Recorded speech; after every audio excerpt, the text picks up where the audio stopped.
Hi guys, so this is the next video in the chapter 7 series. So today we'll look into financial bodies supporting the businesses in Sri Lanka. First, let's look into the financial institutions in Sri Lanka. The banking sector. CBSL, licensed commercial banks, licensed specialized banks. Other financial institutions that accept deposits. Licensed finance companies, cooperative rural banks, thrift and credit cooperative societies. Specialized financial institutions. Specialized financial leasing companies, primary dealers, share brokers, unit trust management companies, market intermediaries, venture capital companies, contracted savings institutions, insurance companies, employee provident fund, employer trust fund, approved pension and provident fund, state service provident fund. Now let's look into these institutions which contributes a lot to businesses. First, let's look into the Central Bank of Sri Lanka. This is the main institution in Sri Lanka who performs the activities as an agent of the government, implementing the financial policies of the country. Licensed commercial banks. These institutions assist by maintaining current accounts and other savings accounts. These licensed commercial banks need to register under the Central Bank of Sri Lanka and Monetary Board, and out of the licensed commercial banks, some are state-owned while others are owned by the private sector. Examples for government sector banks: BOC, People's Bank. Examples for private sector banks: Commercial Bank, HNB, Ceylon, etc. These licensed commercial banks help the businesses by accepting time and savings deposits, providing loan facilities to entrepreneurs, underwriting of company shares, providing leasing facilities, provide management advisory services. Licensed specialized banks. These institutions has obtained a license from Central Bank of Sri Lanka to undertake business activities as a specialized bank under the Bank Act. Here, they are not authorized to operate current accounts. Rather, they are authorized to accept deposits for savings account and term deposits. Example: National Savings Bank, Regional Development Banks, State Mortgage and Investment Bank. Licensed finance companies. These types of public companies obtained license from CBSL under the Finance Act with the purpose of accepting time deposits and providing with investment loan facilities based on those funds. Example: LB Finance, Sinhaputra Finance, Singa Finance. Apart from that, they also provide these facilities: provide hire purchase facilities, sale of land and property, finance leasing, provide short-term loans, investing in public state securities, accepting time deposits. Cooperative rural banks. This is an organization that provides loans to its members. They also accept fixed deposits from members as well as from non-members.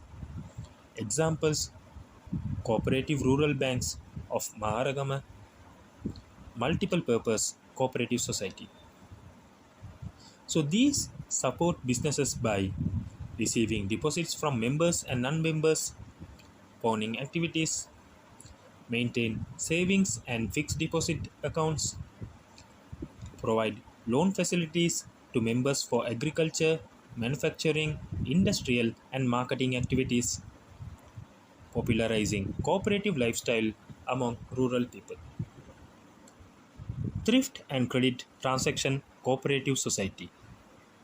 This institution registered with the Cooperative Commissioner under the Cooperatives Act, which provides with loan facilities only to its members by utilizing the deposits obtained as savings and membership shares. They try to promote savings and obtain loans to members. Examples: Attanagala Sanasa Society, Nelumkulama Sanasa Society.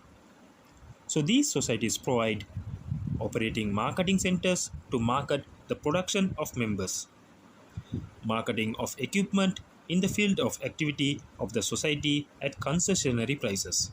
So basically, a fisheries cooperative society will help the fisheries community to buy fishing gears at affordable rates, accept deposits, and provide loans to its members. Specialized leasing companies. These are registered with CBSL for leasing activities. The main income of these companies is the rent collected through leasing out of assets. Example: Asset Line Leasing Companies Limited, LLC Microcredit Limited, SMB Leasing PLC. So these companies help businesses to obtain access to use of high valued assets without paying the full value initially. The rental paid as lease payments are free from income tax. No need to worry about assets getting outdated. Primary dealers. So, the market where the government securities are marketed for the first time earning money is the primary market. These firms have been granted permission by the Central Bank of Sri Lanka to participate in the primary market. Main responsibility of primary dealers is to participate in the primary auctions and secondary market dealing with securities. Example: Capital Alliance, Bank of Ceylon, Sampath Securities, etc. Share brokers. These are organizations that act as mediators for buying and selling of shares, debentures in incorporated companies. It is essential to obtain a license from the Securities and Exchange Commission to run as a stockbroker. Examples: Asha People Securities Company, Asia Securities Private Company, John Keel's Share Broker Private Company.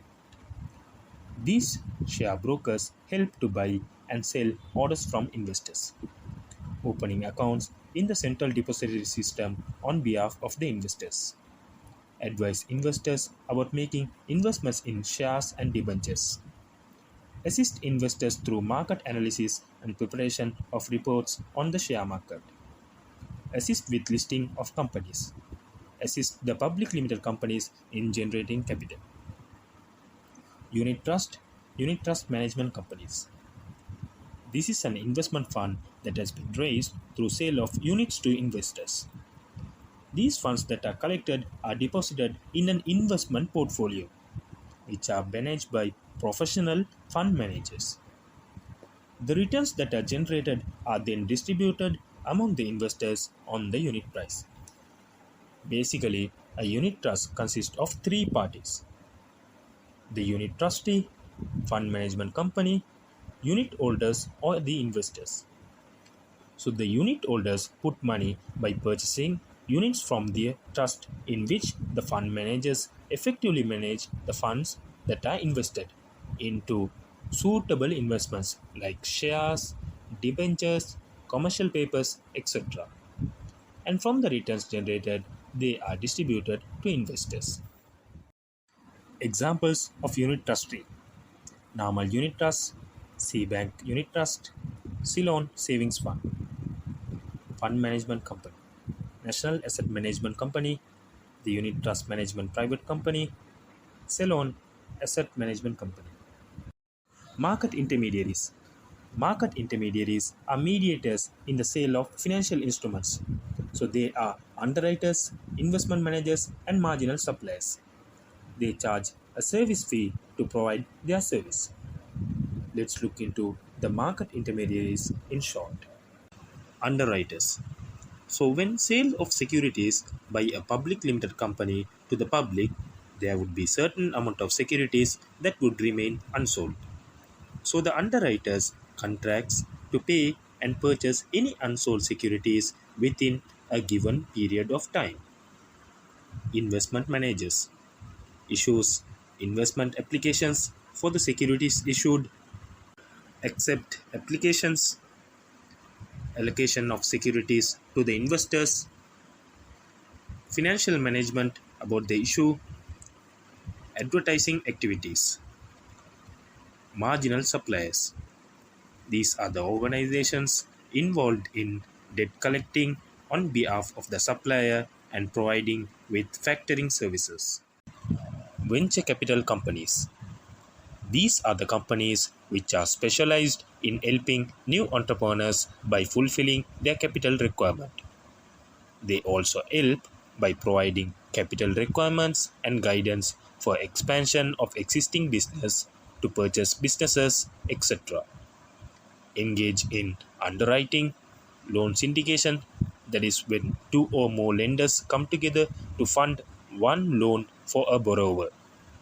Example, NDB Venture Investments Private Limited, Central Finance Venture Fund Limited. Insurance companies. These are the institutions that raise funds by issuing various policies covering risks and perform intermediary services in the financial market. Example, Janashakti Insurance, Selinco Insurance, etc. Provident and pension funds. These are both private sector management and public sector management managing these funds. Funds managed by the private sector and approved pensions and provident funds are administered under the purview of the Labor Department. Funds under state management. Employee Provident Fund. This is the largest pension fund for the private sector employees in Sri Lanka and is administered by the Labour Commissioner. The responsibility of the management of this fund is with the CBSL. The aim is to ensure financial stability during the employee's retirement age. According to EPF Act, employee required to contribute 8% and employer 12% of the total earnings of an employee. And the employee, even before retiring, can obtain a housing loan and 30% partial withdrawal to cater housing and medical needs as a pre-retirement benefit. ETF. This is administered by the Employee Trust Fund Board. All public sector employees who are not entitled to the government pension scheme and all private sector's employees are members of this fund, and only the employer need to contribute to this fund, that is of 3% of the gross earnings of the employees. State Sector Provident Fund. This fund is managed by the Pensions Department. So that's it with this video, guys. Please do like and share to learn and let others learn. Thank you. Created using Powtoon.